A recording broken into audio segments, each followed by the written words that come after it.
어떤 상황 가운데서도 여러분 낙심하지 마시기 바랍니다. 누군가 우리가 홀로 외로이 있을 나 혼자 인생에 남아있다라고 생각될 때에도 우리를 위해 기도해 주시는 분들이 있습니다. 목회자가 기도하고 또 구역의 구역 우리 형제 자매들이 기도하고 또 우리 주님이 우리 위해서 중보하시고 또 성령님이 우리를 위해서 말할 수 없는 탄식으로 기도하실 줄 믿습니다. 하나님께서는 이 세상에 회사를 설립하신 적이 없습니다. 학교를 세우신 적도 없습니다. 사회단체나 어떤 국제기구를 설립하신 적도 없습니다. 그런데 하나님께서 두 공동체를 만드셨는데 그 공동체 하나는 교회입니다. 그리고 또 하나의 공동체는 가정이다라고 하는 공동체입니다.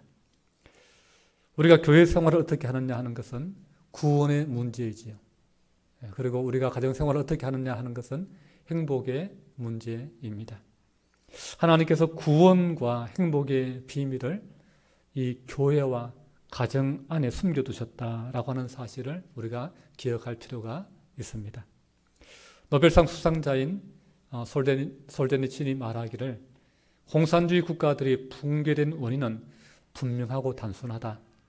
그들이 가정과 교회의 중요성을 과소평가했기 때문이다 라고 단언했습니다.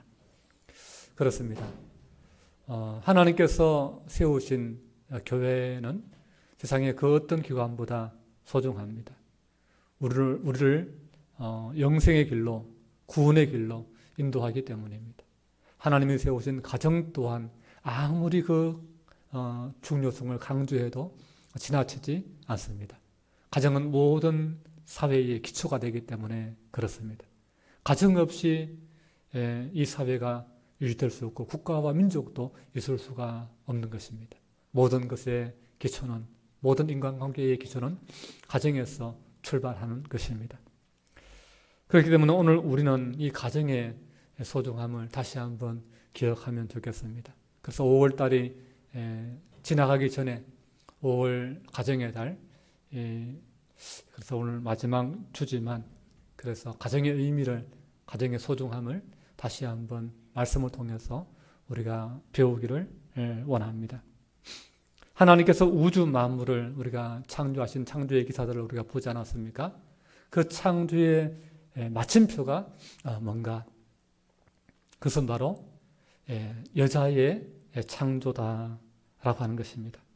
그래서 창조의 역사는 하나님께서 아담의 아내 하와를 만들어서 배필로 짝지어 주시면서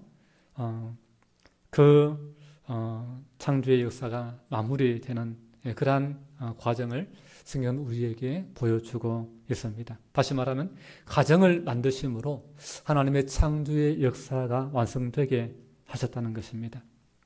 하나님이 창설하셔서 아담이 살게 하신 그 에덴 동산은요, 정말 우리가 실제로 들어갈 천국의 실제 모형입니다. 그 에덴 동산을 우리가 안 읽었지만 그 앞에 내용들을 보면요, 4개의 아름다운 강이 있습니다.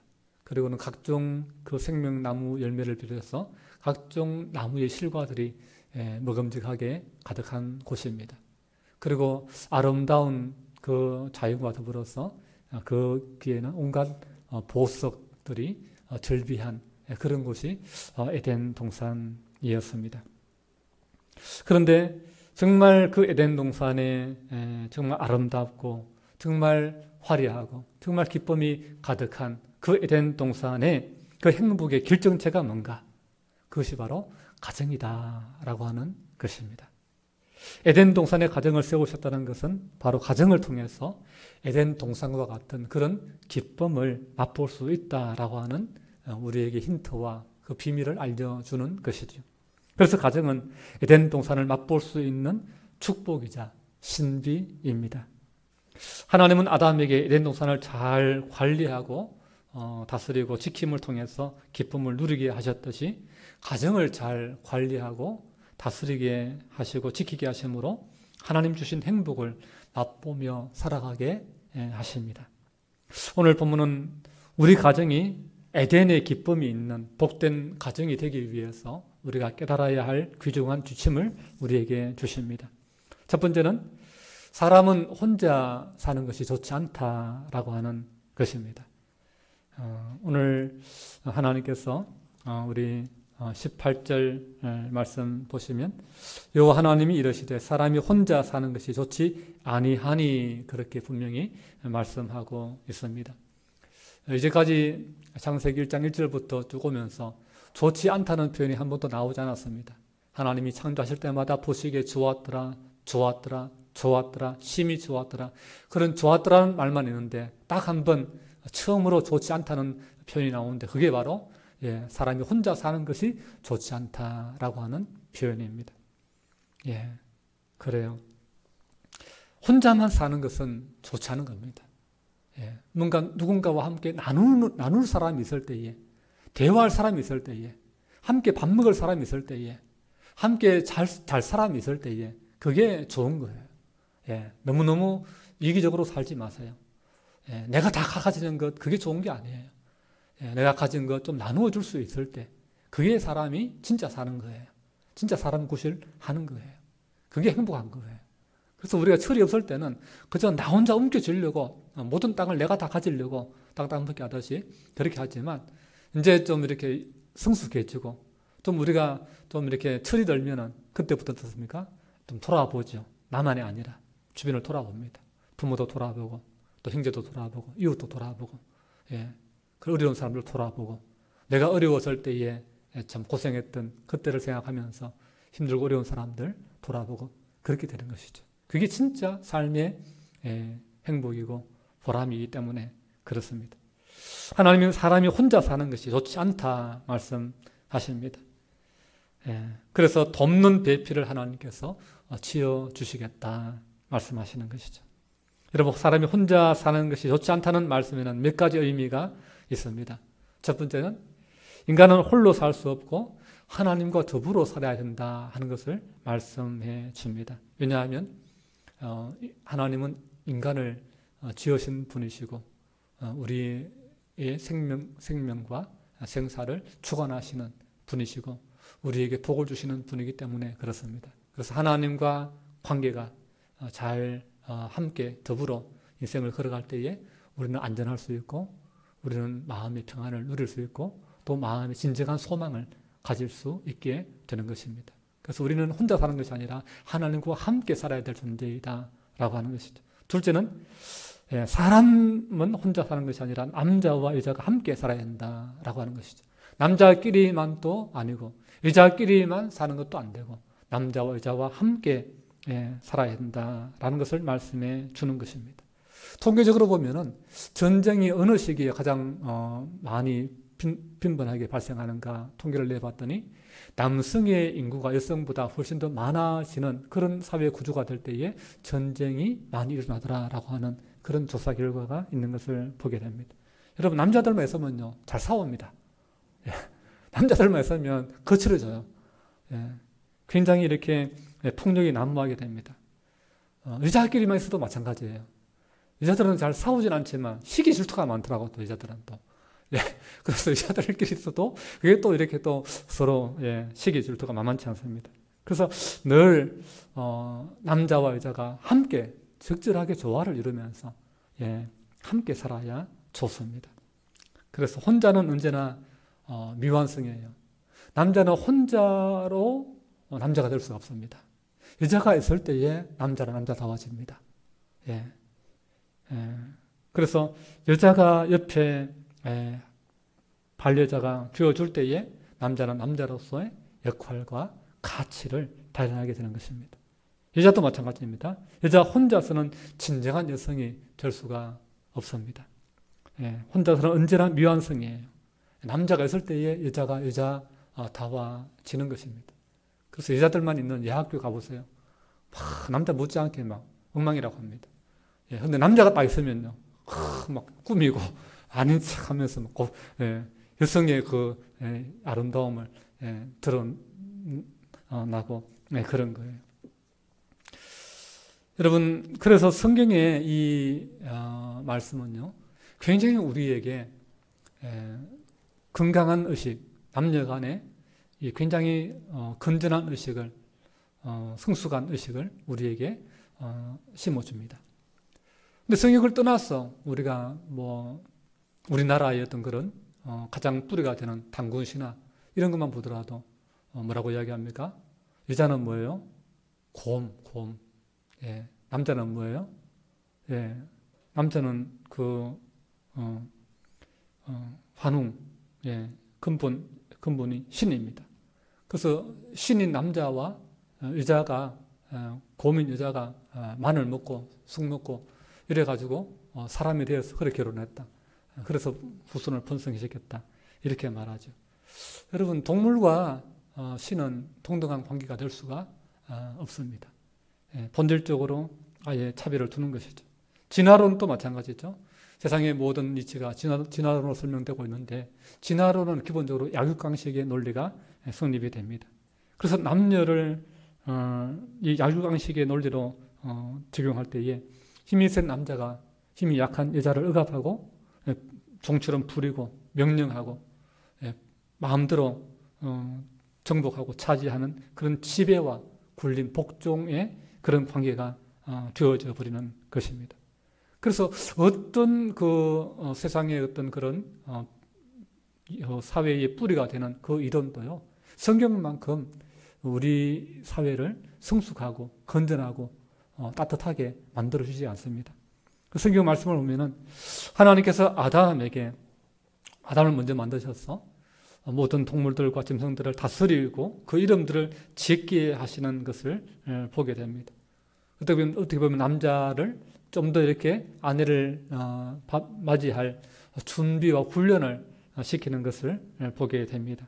그래서 먼저 짐승을 다스리고 관리할 수 있는 그 리더십을 먼저 아담에게 훈련을 하시는 것이죠. 그런데 이제 짐승 중에서 참 많은 짐승들이 있고 또 사람과 약간 비슷한 닮은 짐승들이 있잖아요. 특히 원숭이나 침팬지, 고릴라 이런 것들은 사람과 굉장히 많이 닮았잖아요. 그럼에도 불구하고 하나님께서는 그 동물들 가운데에 한 동물을 취해가지고 아담의 배필로 주지 않았다라고 하는 것입니다. 침팬지 같은 경우에는 유전인자가 99% 동일하다 이렇게 이야기하잖아요. 근데 조금만 손보면은 사람과 똑같이 할 수 있는 것입니다. 조금만 이렇게 다듬으면은 아담을 이렇게 돕는 배필이 될 수 있게 할 텐데 하나님은 짐승 중에서 택하지 않으셨다라고 하는 것입니다. 만약에 짐승 중에서 돕는 배필을 만약에 택하셨다면은 그 돕는 배필은 그저 상대의 명령에 복종하고 순종해서 돕는 일은 잘할지 몰라도 진정한 인격적인 사귐과 그 나눔은 교제는 불가능할 것입니다. 하나님은 아담의 배필을 짐승에게서 취하지 않으시고 아담의 옆구리에서 갈비뼈를 통해서 하나님은 여자를 만드셨습니다. 여자는 뭘로 만들었다고요? 남자의 갈비뼈로 만들었다라고 하는 거예요. 그래서 남자의 옆구리에서 여자가 나온 거예요. 그래서 여자는 어떨 때 행복하냐? 남자의 옆구리에 딱 붙었을 때 행복한 거예요. 왜냐하면 그것이 본적이기 때문에.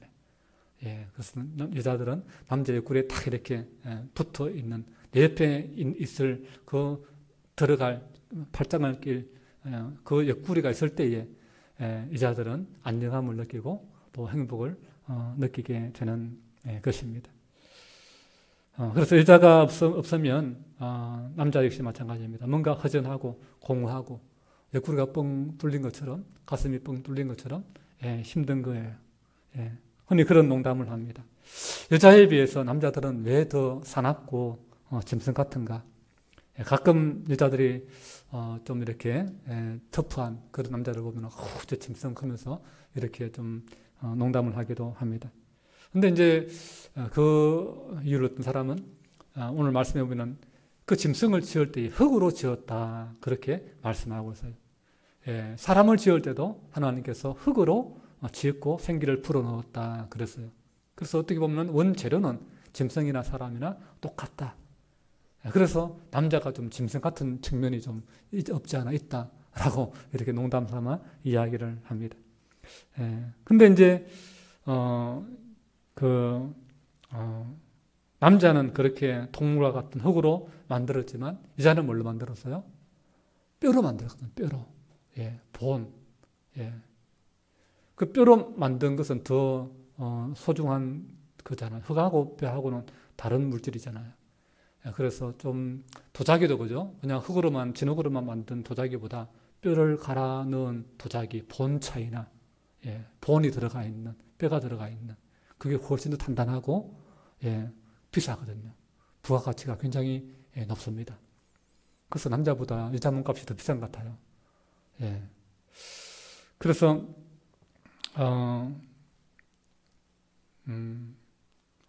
강해 보이는 그 남자보다 여자가 더 오래 살아요. 부드럽고 약해 보이는 그 여자가 때로는 더 독하고 더 안 부러지고 더 오래 사는 이유가 재료가 달라요. 재료가 뼈로 만들기 때문에 남자는 뭐 강해 보이고 세 보이는데 탁 부러지고 일찍 죽고 약해요. 상처도 더 잘 받고 잘 삐지고. 토마스 아퀴나스라고 하는 중세의 위대한 신학자는 하나님께서 아담의 갈비뼈를 가지고 여자를 만든 것에 대해서 이야기하면서 하나님께서 그 여자를 만들 때에 아담의 머리뼈를 취해서 만들지 않으시고 혹은 다리에서 뭐 발가락뼈 하나 빼가지고 만들지 않으시고 하필이면 그 가운데 이게 갈비뼈를 빼서 만드신 것에 주목을 하면서 이런 이야기를 합니다. 머리에서 취하여 만들었다면 지배하는 사람이 될 것입니다. 다리에 발의 뼈로 만들었다면 지배받는 사람이 되었을 것입니다. 그러나 가운데 옆구리에 갈비뼈로 만들었기 때문에 지배를 당하거나 지배받는 사람이 아니고 지배하는 사람이 아니고 그 사람은 동등한 존재다라고 그렇게 이야기합니다. 여러분 참 많은 인사이트를 주지 않습니까? 이 단순한 참 이야기 속에 우리에게 우리의 상상력을 자극하고 우리에게 던져주는 그러한 교훈들이 정말 무궁무진하게 하나님 말씀 속에 들어있는 것을 보게 됩니다. 하나님께서는 남자와 여자를 동등하게 창조하셔서 서로 돕는 배필로 만들어 주신 것입니다. 여기 돕는 배필이다라고 하는 것은 돕다라고 하는 그 히브리 언어는요 에제르라는 단어를 씁니다. 근데 보통 이 에제르라고 하는 단어를요 보통 사람에게서 잘 쓰지 않는 단어예요. 성경에서 보면은. 근데 그 단어를 여자에게서 지금 사용했다. 여자에게서 적용해서 돕는 배필로 이렇게 사용했다라고 하는 거예요. 그러니까 여자의 가치를요 하나님의 가치만큼이나 하나님께 쓰는 단어인데 보통 사람에게 쓰지 않는 단어인데 여자를 만들 때에 돕는 배필을 할 때에 그 에제르라는 단어를 사용했다라고 하는 것은 하나님이 여자를 얼마나 존귀하게 또 귀중하게 소중한 존재로 또 능력 있는 존재로 만드셨나 하는 것을 알 수가 있습니다. 그래서 때로는 어떤 분야에 있어서는 여자가 남자보다 훨씬 더 좀 부족하죠. 특히 스포츠나 힘을 쓰는 그런 것에 있어서는 남자의 권력을 따라갈 수가 없기 때문에 맞붙이는 것은 불가능합니다. 그러나 또 다른 분야에 있어서 섬세한 자녀를 양육하는 분야에 있어서나 어떤 그 감정을 느끼고 감정을 전달하고 표현하는 그런 면에 있어서는 남자보다 여자들이 훨씬 더 섬세하고 뛰어난 것을 보게 됩니다. 남자보고 애 키우라고 하면은 애를 아마 거의 다 이상하게 만들지 않을까 싶습니다. 엄마가 있어야 여자가 있어야 아이가 정말 안 죽이고 사람답게 그렇게 길러낼 수 있을 것 같습니다. 남자 보고 키우라 하면은 아마 포기할 거야. 자식을 다 포기할 거예요. 얼마 못 가서 다 두 손 두 발 다 들고 분노로 아이들을 학대하게 되지 않을까 싶습니다. 그 여자만이 할 수 있는 놀라운 능력이 하나님의 창조의 능력만큼 하나님이 이 세상을 돌보시는 능력만큼 여자에게 주신 능력이 대단한 능력이 있다라고 하는 그것을 우리에게 또 이 단어를 통해서 우리에게 보여주시는 것입니다. 그래서 하나님은 남자도 정말 귀하게 존귀하게 보시지만 그와 동시에 그 못지않게 여자를 굉장한 중요한 의미를 부여하시고 가치를 부여하시고 그래서 남자와 여자는 하등 상호관계가 될 수 없고 동등한 관계이다. 단지 하는 역할이 조금 다를 뿐이다. 가지고 있는 달란트와 재능과 그 능력들이 조금 서로 달라서 서로가 보완시켜 줄 수 있는 그래서 서로가 남자는 여자를 도와야 되고 여자는 남자를 돕는 그런 존재로 하나님은 남자와 여자를 창조하셨다라고 하는 것을 알 수가 있습니다. 또 23절을 보면 진정한 가정은 어떤 가정인가? 사랑의 고백이 있는 가정이라야 진정한 가정이다라고 하는 것을 우리에게 말씀해 줍니다. 우리 23절 말씀 같이 읽겠습니다. 시작. 아담이 이르되 이는 내 뼈 중에 뼈요 내 살 중에 살이라. 이것을 남자에게서 취하여 선정 여자라 부르리라 하니라. 아멘. 여러분 잠잘 수 있고 먹을 수 있고 아이를 낳을 수 있는 곳이 가정이 아니라 사랑의 고백이 있는 곳이 가정이다라고 하는 사실을 여러분 기억할 수 있기를 바랍니다. 같이 산다고 해서 부부가 아니라 사랑한다라고 말하는 사람이 바로 부부다라고 하는 것을 우리가 기억할 수 있어야 되겠습니다.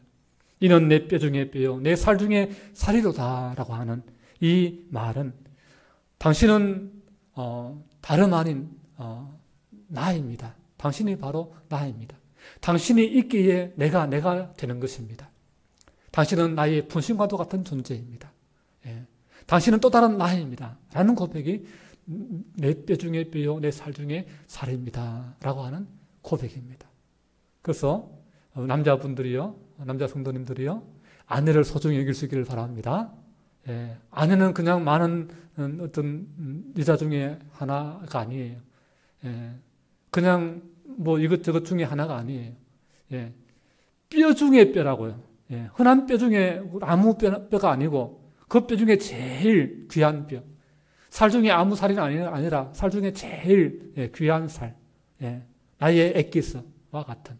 나의 가장 좋은 부분을 가지고 만들어진 그러한 존재이다.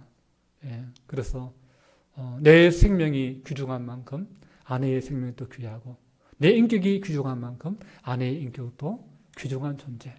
나와 똑같은 무게를 다뤘을 때에 하나도 1g도 하자가 없는 그러한 존재이다 라고 하는 것이 이는 내 뼈 중에 뼈요 살 중에 살이다 라고 하는 것입니다. 그래서 우리가 이러한 고백을 우리가 살아가면서 해야 돼요.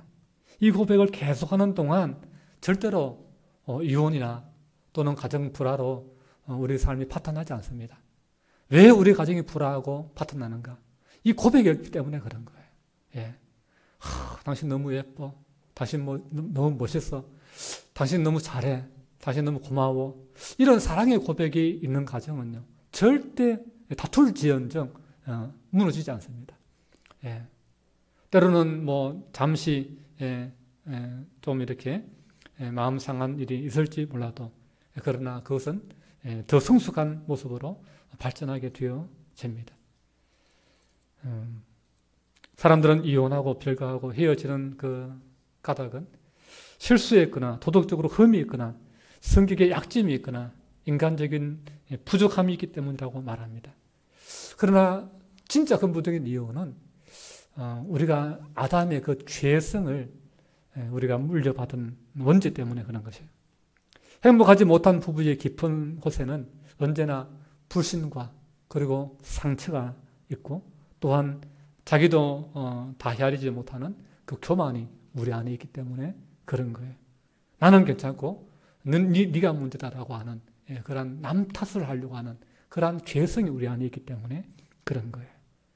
그래서 상대방을 이겨보려는 마음과 당하지 않으려는 마음이 깊이 우리 속에 자리하고 있는 거예요. 그래서 진정한 가정을 이루기 위해서는 아담이 처음 말했던 이 말을 다시금 우리가 회복해야 됩니다. 그때 가정은 다시 치유가 되고 회복이 일어나는 거예요. 서로를 귀하게 축복하고 서로를 아름답게 고백하는 그런 것이 될 때에 우리의 불신도 허물어지고 우리의 미움도 녹아지고 우리의 모든 상처도 치유되는 줄로 믿습니다. 그래서 우리가 이러한 특히 경상도 남자들은 잘 사랑의 고백을 못해요.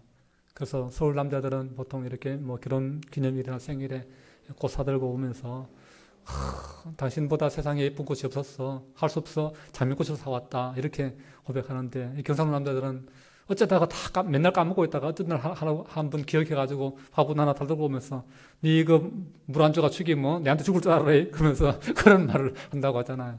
우리 경상도 사람들은 참 이게 애정의 표현, 사랑의 표현들이 참 서툴고 뭐 마음으로 속으로 하면 되지. 그러고 입 꼭 닫고 잘 안 하는 경우도 있습니다.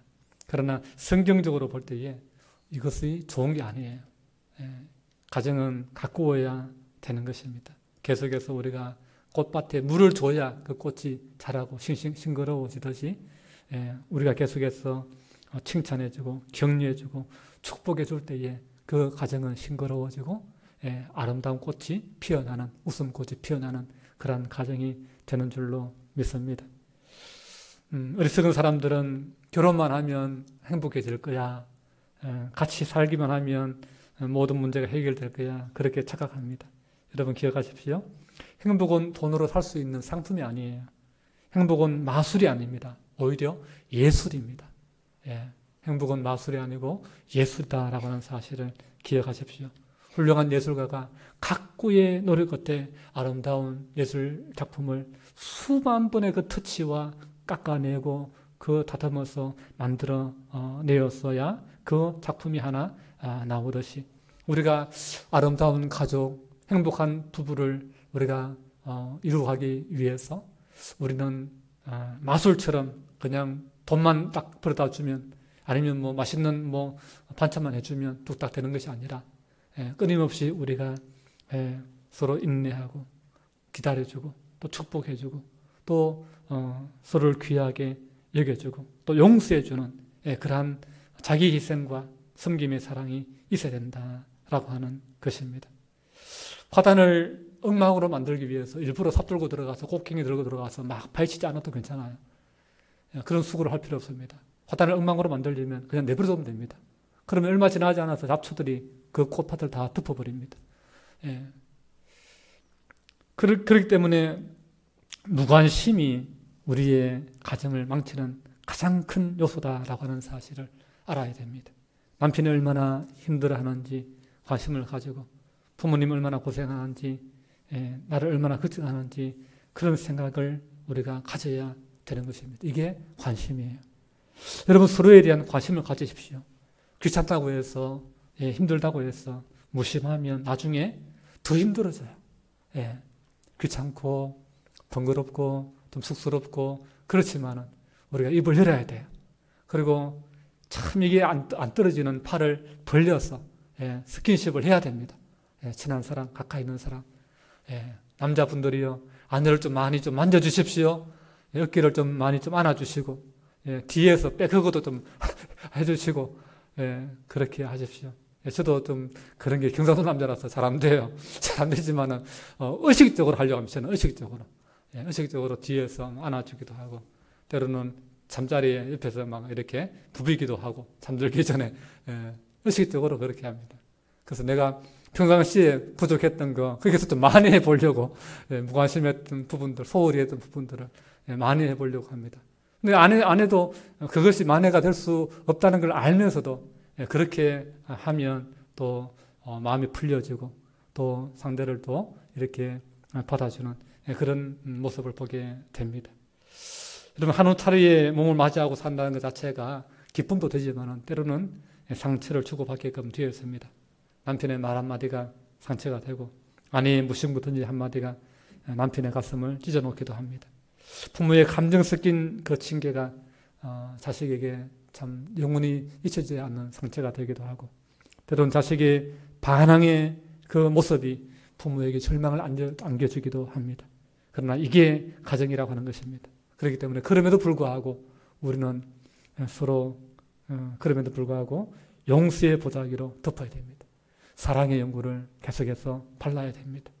그래서 서로 소중히 여기면서 믿음 안에서 함께 축복하고 기도하고 그리고 인내하면서 이 사랑의 섬김으로 행복을 꽃피워 가는 것, 그것이 바로 가정이다라고 하는 것입니다. 그래서 우리는 복음적인 사람이 되어야 되지 율법적인 사람이 되면 안 되는 거예요. 꾸짖고 비판하고 비아냥거리고 냉소하는 것으로는 가정이 아름답게 변화되지 않습니다. 그럼 율법으로 가정을 억지로 만들려고 할 때에 그 가정은 너무나 삭막한 곳이 되는 것입니다. 그래서 복음으로 먼저 섬김으로 그리고 용서함으로 그리고 화목해 만들기 위해서 먼저 손을 내밀고 그렇게 함으로 아름다운 복음적인 진정한 존중과 진정한 그런 감동과 진정한 나눔이 있는 인격적인 그런 웃음이 꽃피는 그런 가정이 되는 줄로 믿습니다. 여러분, 상대의 실수를 용서하셔야 됩니다. 남편의 실수를 용서할 수 없는 아내라고 한다면 아내의 자격이 없습니다. 아내의 허물을 덮어줄 수 없는 남편이라고 한다면 남편의 자격이 없는 사람입니다. 부모를 용납할 수 없는 자식, 자식의 서투름을 사랑으로 감싸줄 수 없는 부모는 가정의 행복을 기대할 수 없습니다. 기대하지 말아야 됩니다. 여러분, 오늘 말씀을 보면 가정의 가장 완벽한 모습을 마지막 25절에 이렇게 표현합니다. 벌거벗었으나 부끄러워하지 아니하더라 그랬습니다. 여러분, 벌거벗으면 몸의 모든 것이 다 드러나지요. 흉터도 드러나고 점도 드러나고 그렇습니다. 너에게도 실수가 있고 나에게도 허물이 있습니다. 그것이 노출되고 드러남에도 불구하고 부끄럽지 않는 관계, 그게 바로 가정이다라고 하는 것입니다. 사랑은 허다한 죄를 덮는다 성경은 말씀해 주고 있습니다. 사랑은 모든 부족한 모자란 부분들을 채워주는 것입니다. 벌거벗었는데 왜 부끄럽지 않겠습니까? 감추고 싶은 것이 드러났음에도 불구하고 왜 여러분 부끄럽지 않겠습니까? 그러나 내 실수가 드러나도 부끄럽지 않는 관계, 내 연약함이 내 허물이 드러나도 부끄럽지 않는 유일한 그 공동체가 있다고 한다면 그것이 바로 가정입니다. 세상의 사회에 나가서 여러분 내 약점과 나의 잘못 드러나 보십시오. 얼마나 부끄럽습니까? 사람들이 그 잡아가지고 약점 잡아가지고 우리를 공격합니다. 우리를 비난합니다. 물어뜯습니다. 우리를 밟으려고 합니다. 그러나 가정만큼은 내가 부족해도 우리 아버지 부족해도 받아주잖아요. 우리 어머니 부족해도 내 어머니 포기하지 않잖아요. 내 아내 마찬가지입니다. 내 남편 마찬가지입니다. 우리가 벌거벗었음에도 불구하고 내 약점이 다 드러났음에도 부족함이 드러났음에도 불구하고 용납해 주는 것, 유일한 곳이 바로 가정이다라고 하는 거예요. 여러분 서로 너무 비난하지 마시기 바랍니다. 좀 용서해 주세요. 좀 품어주세요. 이해해 주세요. 그 사랑으로 우리가 품을 때에 가정이 가정 되는 것입니다.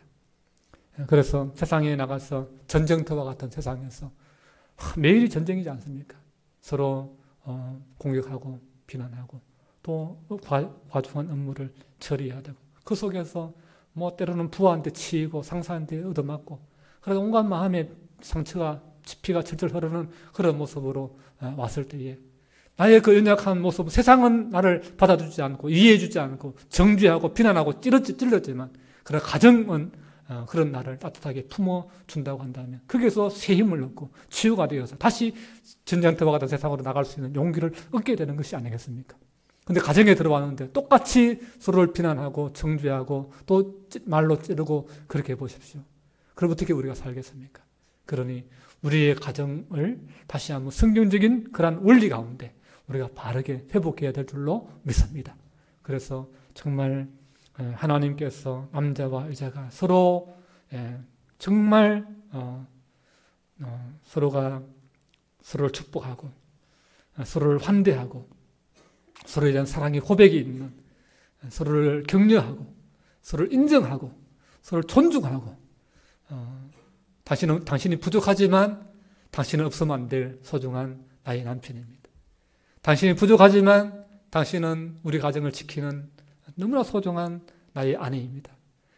우리가 그 믿음과 그 고백과 그 신념을 우리가 가져야 될 줄로 믿습니다. 그래서 성경은 우리에게 말합니다. 이러므로 남자가 부모를 떠나 그의 아내와 합하여 둘이 한 몸을 이룰지니라 그랬습니다. 합하여 한 몸이 된다라고 하는 거예요. 부부는 뭐라고요? 한 몸이다, 한 몸이다. 합한다라고 하는 말은 붙인다는 거예요. 마치 그 종이 2장을 악역불로 발라가지고 딱 붙이면은 여러분 하나가 되지 않습니까? 그걸 뗄 수가 있습니까? 절대 2개로 못 뗍니다. 떼다가는 찢어지고 뭐 종이 하나도 못 쓰게 됩니다. 절대로 그것이 하나로 둘로 나눌 수가 없습니다. 부부가 그런 거예요. 하나님이 하나로 합친 그러한 합하여 한 몸이 되게 하신 가정은 찢어서는 안 된다. 누구도 찢어서는 안 된다. 누구도 찢도록 방해하도록 찢도록 그렇게 허용해서는 안 된다라고 하는 사실을 여러분 기억할 수 있기를 바랍니다. 여러분의 가정이 바로 하나님이 복 주신 에덴인 줄, 정말 아름다운 동산, 정말 행복한 동산, 또 하나의 에덴이 바로 우리의 가정인 것을 여러분 기억할 수 있기를 바랍니다. 그 에덴을 아담과 하와가 잘 관리하고 또 누렸듯이 오늘 우리가 하나님 주신 복된 가정 에덴을 정말 하나님의 정말 천국으로 우리가 잘 가꾸고 또 다듬어 갈 수 있는, 그래서 세상 가운데 가정이 파괴되는 오늘날 이 현실 가운데 정말 우리 믿음의 가정들이 가정은 이렇게 세워가는 것이다. 가정은 이런 게 진짜 가정이다 라고 하는 것을 정말 보여줌으로 말미암아 이 사회가 좀 더 건강한 사회가 되고 우리 민족이 점점 더 복받는 그러한 나라가 될 수 있기를 주님의 이름으로 축복합니다. 기도합니다. 하나님 아버지, 우리에게 귀한 가정을 허락하심을 감사합니다. 때로는 살아오면서 우리가 부족하고 우리가 어리석어서 하나님이 복 주신 이 가정을 제대로 관리하지 못하고 너무 이기적으로 때로는 가정을 무심한 채 방치할 때도 많았습니다. 우리의 어리석음과 우리의 이기심을 주님 용서하여 주시고 다시금 오늘 말씀 들었사오니 말씀대로 하나님 가정을 정말